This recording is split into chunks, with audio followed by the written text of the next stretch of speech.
Hello students. हम human health के अंदर कुछ कॉमन डिजीज़ के बारे में बात कर रहे थे। आज एक नई डिजीज़ के बारे में बात करते हैं, दैट इज़ मलेरिया। मलेरिया जो डिजीज़ है वो आपका कोज्ड होता है। इसके अंदर बहुत टाइप के मलेरिया डिजीज़ में आती है। एक तो प्लाज्मोडियम।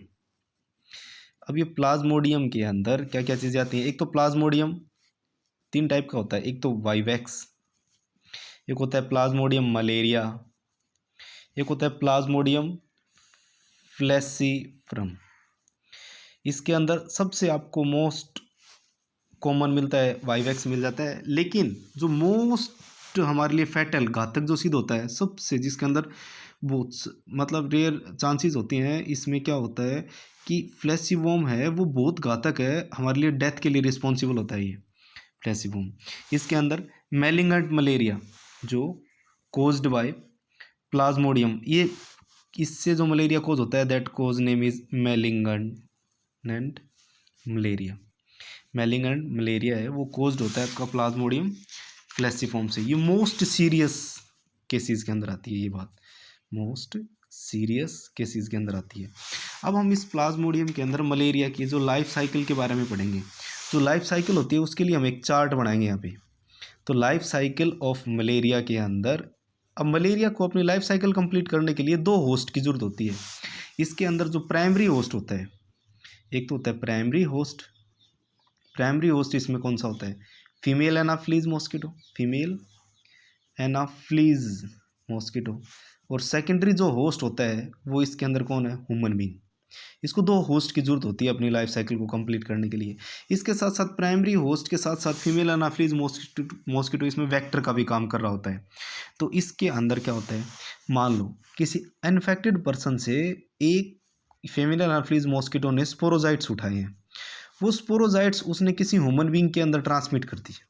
जैसे ही वो ह्यूमन बीइंग के अंदर जाएंगे तो वो कहाँ जाएंगे? उसकी लीवर के सेल्स के अंदर। तो लीवर सेल्स के अंदर वो एसेक्सुअली क्या करेंगे?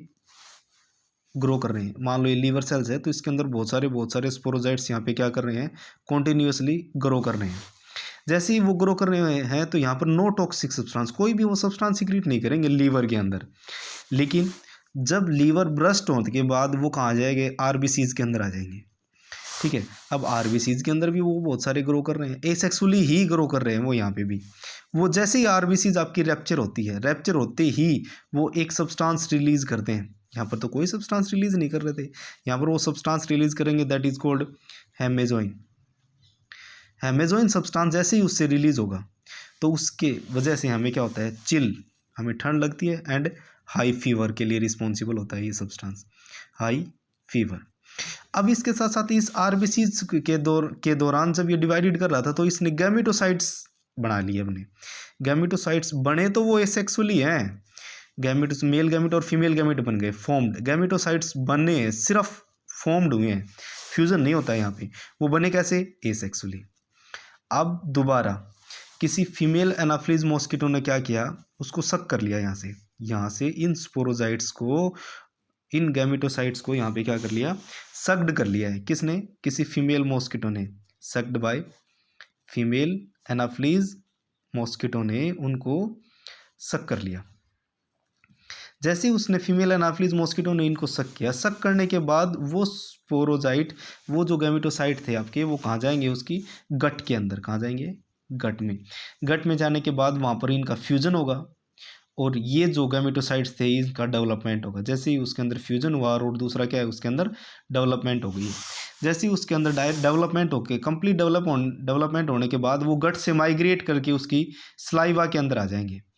उस फीमेल एनाफ्लीज मॉस्किटो की स्लाइवा के अंदर आ जाएंगे वो सारे स्पोरोजाइट्स। वो स्पोरोजाइट्स वहाँ पर आने के बाद वो उसकी स्लाइवा, जैसे ही वो किसी हेल्दी पर्सन को जाके फिर से सक्ड करती है तो वो स्पोरोजाइट उसकी बॉडी के अंदर छोड़ देती है। जैसे ही वो उसकी स्पोरोजाइट उसकी बॉडी के अंदर छोड़ देती है उसके बाद ये प्रोसेस, सेम प्रोसेस आपकी फिर से स्टार्ट होती है। स्पोरोजाइट लीवर टॉक्सिक सब्सटेंस के अंदर वो एसेक्सुअली, यहाँ पे भी एसेक्सुअली। इसमें सबसे इंपॉर्टेंट क्वेश्चन ये है कि आपको ये चीज़ याद रखनी है कि इसमें मेजोइन सब्सटेंस आरबीसीज के अंदर रिलीज होगा और फिर इसके बाद गैमेटोसाइट की फॉर्मेशन होगी वो एसेक्सुअली होगी, लेकिन यहाँ पे जो फ्यूजन हो रहा है वो किसके द्वारा होता है, सेक्सुअली होगा, ऑब्वियसली बात है। तो इसके अंदर लाइफ साइकिल्स आपसे पूछी जा सकती है, और एसेक्सुअल और सेक्सुअल रिप्रोडक्शन के बारे में आपसे अलग से पूछा जा सकता है। तो मलेरिया के बारे में आपको ये सारी चीज़ें पढ़नी है कि मलेरिया की एक डायग्राम दिया हुआ है एनसीईआरटी की बुक में, एक डायग्राम दिखा रखा है आप, जिसके अंदर थोड़ा सा कॉम्प्लिकेटेड है वो। अगर इन दोनों पैरासाइट्स को, इन दोनों चीज़ों को आप ध्यान से देखोगे तो इसके आपको ये चीज़ पता चल जाएगी कि इसके अंदर लाइफ साइकिल्स में अगर यहाँ पे क्वेश्चंस की बात करें तो which type of the substance released during the life cycle of malaria in human being, human being के अंदर कौन सा सब्सटेंस रिलीज होता है, तो उसके अंदर हेमेजोइन सब्सटेंस। ठीक है। सेकंड, राइट द ओनली, आपसे क्वेश्चन पूछा जा सकता है यहाँ पे, right the development stage of sporozoite, development stage of sporozoite, sporozoite की डेवलपमेंट स्टेज आपसे पूछी जाए, वो स्पोरोजाइट की डेवलपमेंट, अब स्पोरोजाइट की डेवलपमेंट स्टेज पूछ रखी है उसने, गैमेटोसाइट्स की नहीं पूछ रखी। थोड़ा सा ध्यान देने वाली बात ये है, गैमेटोसाइट्स की नहीं पूछ रखी है बेटा, यहाँ पे स्पोरोजाइट्स की पूछ रखी है। तो स्पोरोजाइट की डेवलपमेंट स्टेज है वो आप कहाँ लिखोगे, स्पोरोजाइट डेवलपमेंट कहाँ हो रहा था, उसकी गट के अंदर, उसकी गट के अंदर डेवलप हो रहा था, जिसकी वजह से आपको ये पता चल जाएगा कि वो डेवलपमेंट, अगर गैमेटोसाइट्स की डेवलपमेंट पूछे तो आप लिखोगे उसकी आरबीसीज के अंदर वो डेवलप हो रहा था, और उसकी जिसकी वजह से वो एसेक्सुअली था, और डेवलपमेंट हुआ और फ्यूजन हुआ वो आपका सेक्सुअली डेवलपमेंट हो रहा था इसके अंदर। तो ये 2-3 क्वेश्चन है जिसकी वजह से इससे आपको अलग से पता करना है। तो इसकी लाइफ साइकिल अच्छे से याद रखनी है आपको, इसका चार्ट के रूप में याद रख लेना इसको। ये क्वेश्चन आपका 4 या 5 नंबर में पूछा जाता है, लेकिन इसको उससे पहले आपको इसमें पढ़ा गया हमने प्लाज्मोडियम के अंदर, प्लाज्मोडियम वाइवेक्स, प्लाज्मोडियम वलेरिया, plasmodium falciparum. Malignant malaria responsible होता है, किससे बनता है वो, प्लाज्मोडियम फ्लैसिवम से। अब लाइफ साइकिल के अंदर प्राइमरी और सेकेंडरी होस्ट, ये भी आपको एक क्वेश्चन अलग से याद रखना है कि इसको 2 होस्ट की जरूरत होती है।